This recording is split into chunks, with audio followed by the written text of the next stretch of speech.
मध्य प्रदेश विधानसभा के शीतकालीन सत्र का आगाज हो गया है। सत्र के पहले दिन ही सदन में पक्ष और विपक्ष के बीच जोरदार नोकझोंक हुई और इस नोकझोंक में देखने को मिली 2023 की झलक। पीसीसी चीफ कमलनाथ ने 2023 में जीत के लिए सभी को शुभकामनाएं दी, लेकिन कमलनाथ ने इस दौरान चुटकी लेते हुए कह दिया कि उन्होंने विपक्ष की सीट को गर्म करके रखा है। अब कमलनाथ ने अगले साल चुनाव को लेकर बीजेपी पर हमला बोला तो बीजेपी भी कहां चुप बैठने वाली थी। बीजेपी ने कमलनाथ के बयान को दिवा स्वप्न बताया तो मंत्री कमल पटेल ने दावा किया कि 2023 में बीजेपी सरकार बनाएगी। इसे दिवा स्वप्न कहते हैं और उनकी कुर्सी गर्म है तो वो गर्म रखें, वहीं रहेंगे। मेरी ओर से शुभकामनाएं, और उन्होंने तो वैसे भी शुभकामना हमको यहीं रहने की दी है। आप शब्दों को देखिए। हम जनता का दिल जीत रहे हैं, विश्वास जीत रहे हैं, विकास सबका साथ, सबका विकास, सबका।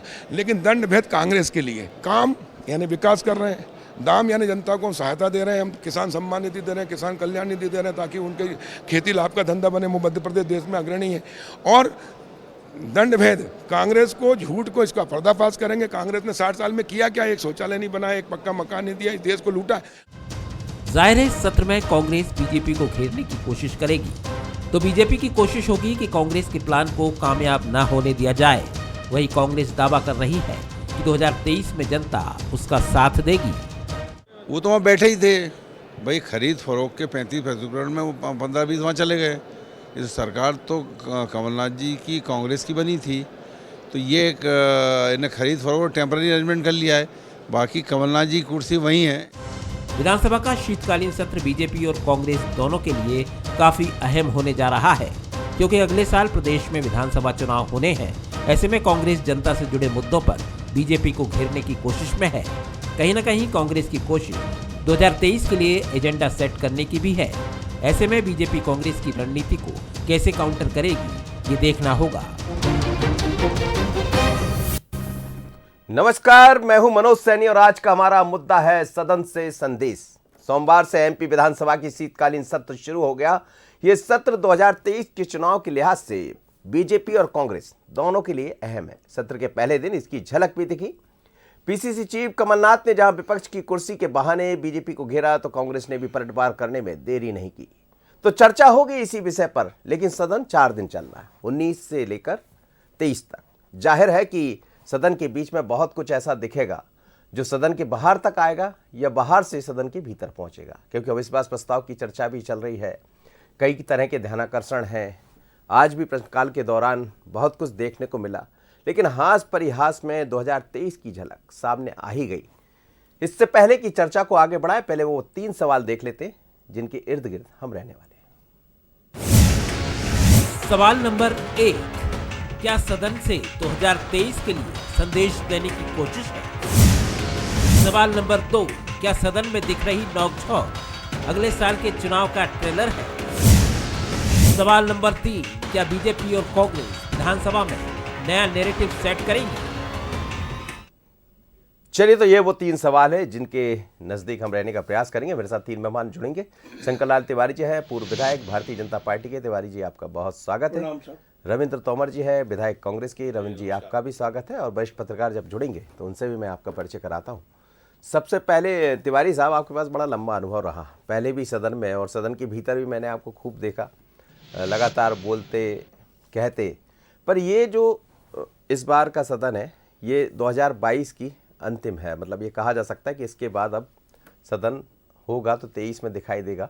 लेकिन बड़ी बात यह है कि आज जिस ढंग से शुरुआत हुई, इसमें झलक 23 की है और कुर्सी तक बात पहुंच गई, क्योंकि लड़ाई तो कुर्सी की है। देखिए, मैं ये सोच रहा हूँ जी कि नरोत्तम जी ने काफ़ी अच्छा जवाब दे दिया, और नरोत्तम जी ने जो जवाब दिया है वो सत्यता के आधार पे दिया है। माननीय कमलनाथ जी बड़े नेता हैं, वरिष्ठ नेता हैं। उन्होंने जब कहा कि मैं शुभकामनाएं सभी को देता हूँ और आप सब अपनी अपनी कुर्सी में यथावत रहें, तो इसका स्वर तो यही था कि वो वहाँ रहें, हम यहाँ रहें। न शिवराज जी जहाँ बैठते हैं वहाँ बैठे और जहाँ वो बैठते हैं वहाँ बैठे। पर ये मैं सोच रहा हूँ कि विधानसभा के अंदर हमारी विधानसभा बहुत गौरवमयी है और हास परिहास ये सब होता है। पर आपका जो विषय है कि इसमें विधानसभा की झलक है, ये 100% सही है कि विधानसभा का चुनाव तो अब सबके सामने है और वो सिर पर मड़रा रहा है, चाहे कांग्रेस हो चाहे बीजेपी हो, दोनों पार्टियां कहीं ना कहीं प्रतिपल चुनाव की ओर अपनी तैयारियों को ले जा रही है। और मैं एक बात और कहूँगा जी, कि कांग्रेस बहुत प्रयास कर रही है पर कुछ कर नहीं पा रही है। अभी कमल पटेल जी का, नरोत्तम जी का आपने बाइट सुनाई। जनता के बीच में जगह बनाना बहुत कठिन होता है। यदि एक बार बाजार से हम उठ गए तो फिर बाजार में बैठ पाना बहुत कठिन बात होती है। और आपने देखा कि 15 साल कांग्रेस बाजार में नहीं सर बाजार से उठा दिया था आपको 18 में उठा दिया, पर 18 में नकली माल ला करके सस्ते में बेचने का वायदा कर दिया, कर्जा माफ, बेरोजगारों को भत्ता, बिजली आफ। पर स्थिति ये है कि ये जो अभी विधानसभा चल रही है, आज की डिबेट की जो चर्चा है जी, वो ये है कि अविश्वास प्रस्ताव ला रहे हैं, आपने कहा है अपने वर्षन। आपको नहीं लगता, आप वरिष्ठ पत्रकार है प्रदेश की जनता भी सुन रही है, कांग्रेस का अविश्वास प्रस्ताव सिर्फ एक कर्मकांड बन के रह गया कि चलो भैया कुछ नहीं है, विधानसभा है, विधानसभा चलने नहीं देना, ये तो कांग्रेस का पहला प्रण रहता है। किसी विषय पे बात हो, विषय के बाहर जाके बात करना उनका सगल है। पर विधानसभा में अविश्वास प्रस्ताव जिस ढंग से लाया जा रहा है, कोई भी संसदीय ज्ञान रखने वाला और आम आदमी भी कहेगा कि एक कर्मकांड है। और 2023 की बात जो हो रही है, तो मैं नहीं सोच पा रहा हूँ कि 2023 में कुछ नया होना है।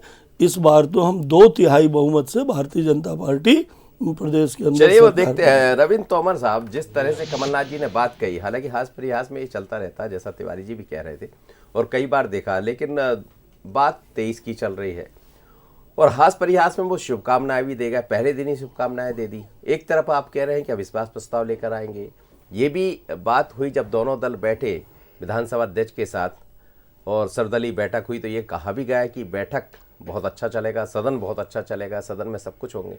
लेकिन पहले दिन ही आपके वरिष्ठ नेता यदि शुभकामनाएं दे रहे हैं, तो क्या आशय उसका ये निकालें कि पहले दिन के बाद बाकी चीज़ें ठीक?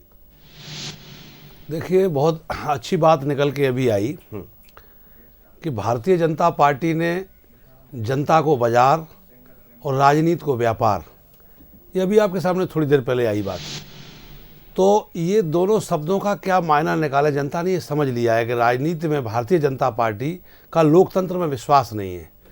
वो जनता को बाजार कहने लगे और राजनीति को व्यापार मानने लगे। तो जब ऐसी स्थिति आ जाए, तो फिर ऐसी स्थिति में जनता जो निर्णय लेगी वो निश्चित रूप से 2023 में दिखेगा। और ये बात सही है कि लोकतंत्र में भरोसा नहीं है। अगर लोकतंत्र में भरोसा होता, आदरणीय कमलनाथ जी ने जो बात सदन में कही, मैं वहाँ मौजूद था, तो उनका कहना ये था कि जिस प्रकार के आचरण आपके चाल चेहरा है, जैसे हमारे अभी पूर्व मंत्री जी ने एक बहुत बात कह दी कि वो साम दाम दंड भेद और आचार्य चाणक्य की भी बात करते हैं, भगवान कृष्ण की बात करते हैं जी। लेकिन बात यह है कि जो आप कह रहे हो, आपकी वाणी का जो संयम टूटा हुआ है, जो आपकी कथनी और करनी में फर्क दिख रहा है जनता को जी, तो वो आपकी जबान से क्लियर हो रहा है कि आप जनता को बाजार समझ रहे हो और कह भी रहे कि जनता बाजार है और राजनीति व्यापार है। तो फायदा और नुकसान की बात कहाँ है? मैं एक बात कह रहा हूं कि इन चीजों में जनता को न उलझा करके अगर विकास की बात की होती तो 3.5 लाख करोड़ का कर्जा है मध्य प्रदेश पे, प्रति व्यक्ति उसको निकालिए आप, तो 41,000 रुपया प्रति व्यक्ति कर्जा है। ये मध्य प्रदेश का 19 साल का भाजपा का विकास है जी। तो क्या इस बात पे ध्यान नहीं जाना चाहिए? आप लोग, हम लोग ध्यान दिलाएं जनता को इस चीज को। और ये सच्चाई है कि ना तो रोजगार की बात हुई, ये 11 वर्ष हो गए, 11 वर्ष में अब मुख्यमंत्री जी कुछ चहलकदमी कर रहे, क्यों? ये जनता समझ रही है, नौजवान समझ रहे कि ये चुनाव की वजह से है। फार्म भर दिए गए, बाद में भर्ती कैंसिल। तो ये सारा जो 11 साल से जो एक सिस्टम चल रहा है वो दिख रहा है। रहा सवाल किसानों का, जी। खेती को लाभ का धंधा बनाएंगे, खेती को 2 गुनी आय करेंगे, कब करेंगे? हुई नहीं। 8 साल तो केंद्र नहीं, मैं बता रहा हूं आपको, मेरा निवेदन सुनिए जी। 56,000 हेक्टेयर जमीन पर कोई फसल नहीं उगाई गई। और कागजों में आप देखिए, अभी कुछ दिन पहले चैनलों पे चला था ये। ठीक है, लेकिन बात यह है कि सतता से कब तक दूर भागेंगे, विषय ये है। वो कहते हैं ना, और 47 लोकतंत्र लाख की हेक्टेयर हत्या व्यापारी में क्षेत्र हो गया। अभी पहले 3 भारतीय लाख जनता हेक्टेयर पार्टी रहा का करता था। सामने है उपचुनाव में करोड़ों रुपए में विधायकों को खरीद करके जनता को धता बताते हुए जी सरकार बनाई।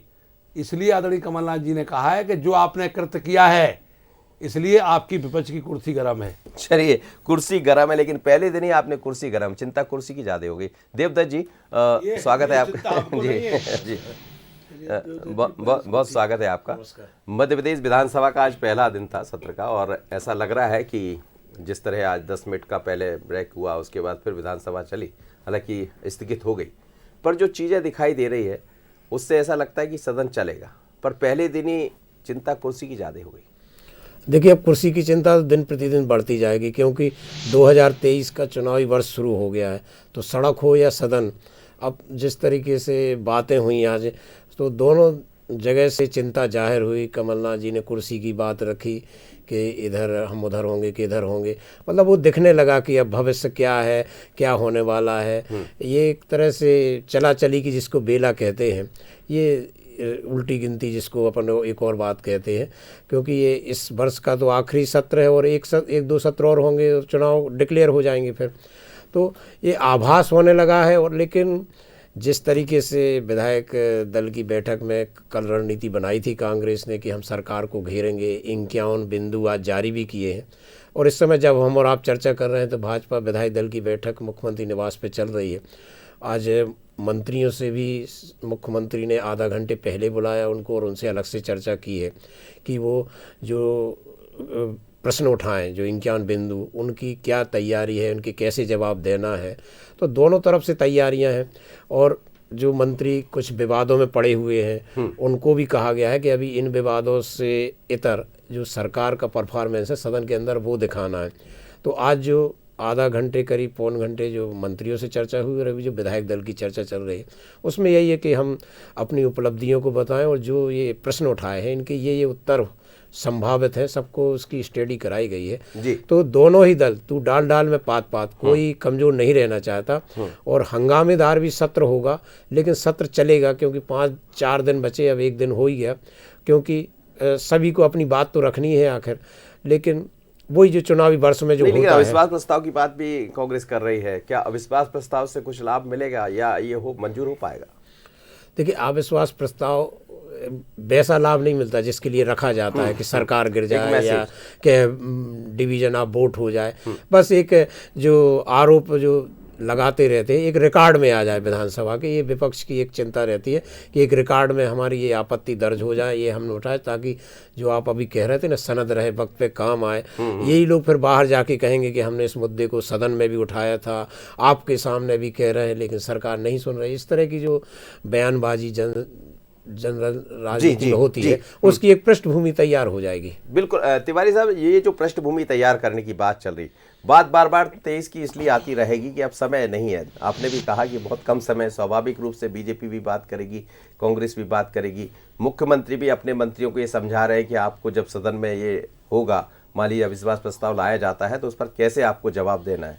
चिंता जवाब की है, पर चिंताएं दूसरी है, क्योंकि 18 में जब आप सरकार से गए तो फिर ये लगा था कि मध्य प्रदेश में ऐसा नहीं है कि कांग्रेस की वापसी नहीं हो सकती।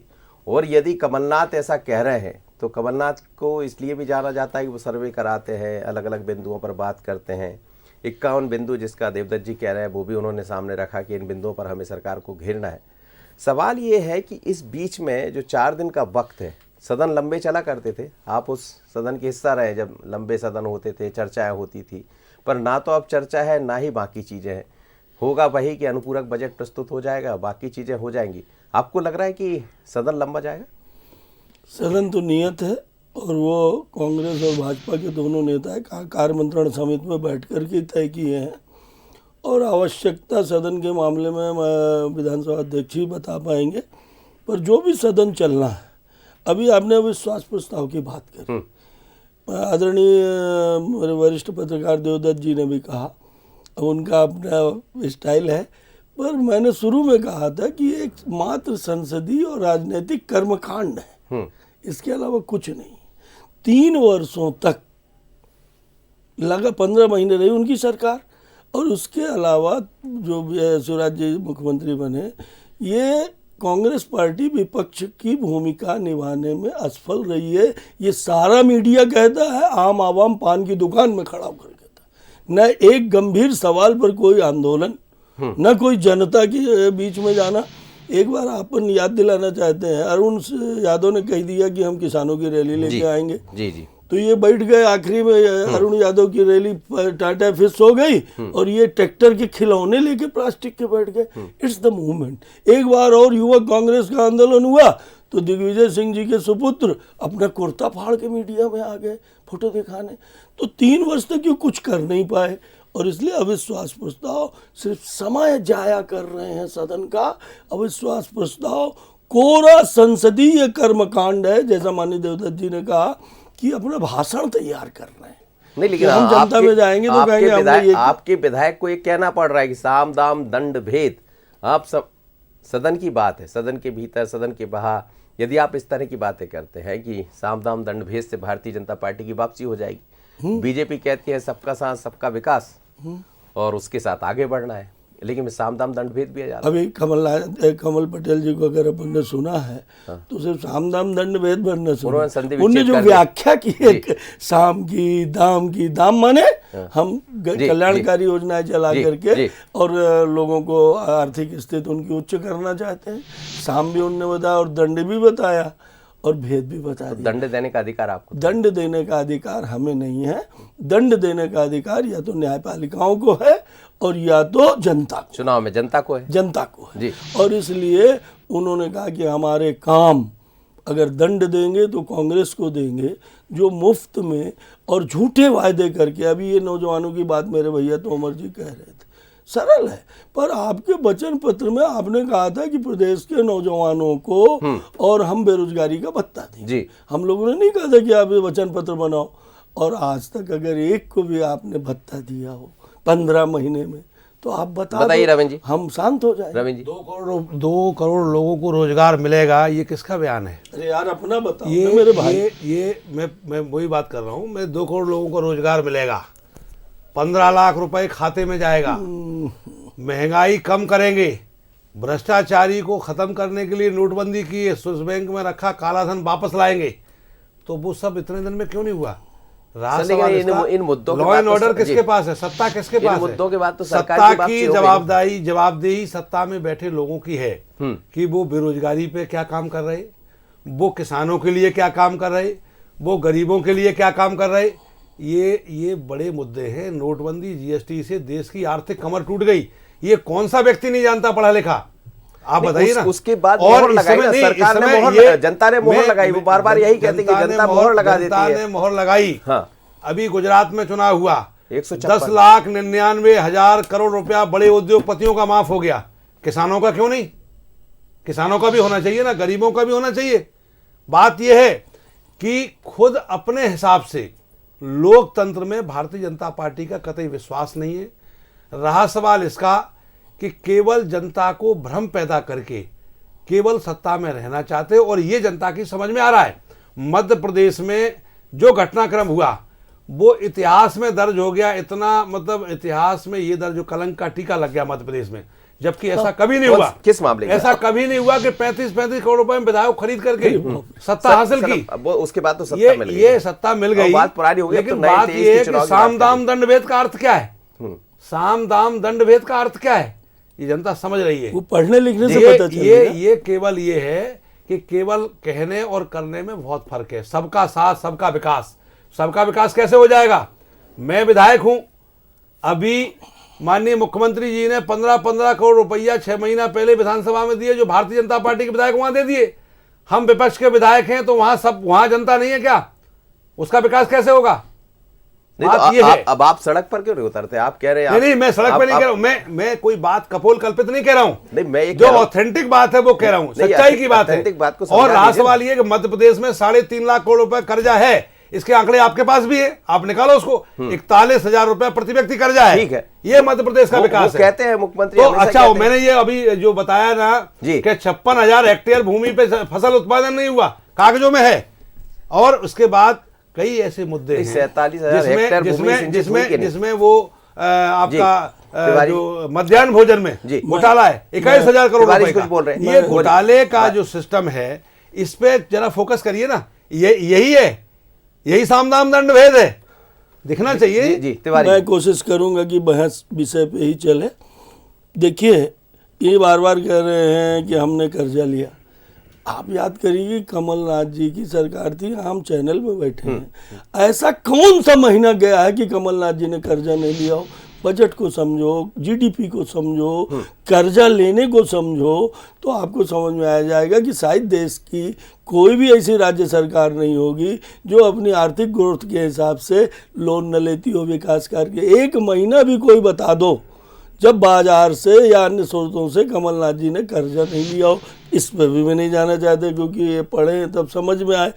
आपने जो कहा, और मैं बंधु मैं आपको भी नहीं टोक रहा हूँ। तो अमर जी, कमलनाथ जी ने जब सरकार संभाली है उस समय का आप रिकॉर्ड उठाइए, बंद कर दिया था ये नहीं। मैं पूछ रहा हूँ, मैं एंकर जी से पूछ रहा हूँ कि एक महीना अभी मैंने अखबारों में निरंतर पढ़ा, कर्जा लेना कोई कमलनाथ, आप कहते रहे कि शिवराज जी ने बड़ी गलत किया है, पर कमलनाथ जी ने कर्जा लिया प्रदेश को चलाने के लिए लिया, और इसलिए कर्जे की बात को समझने की मैं आग्रह कर रहा हूँ आपसे।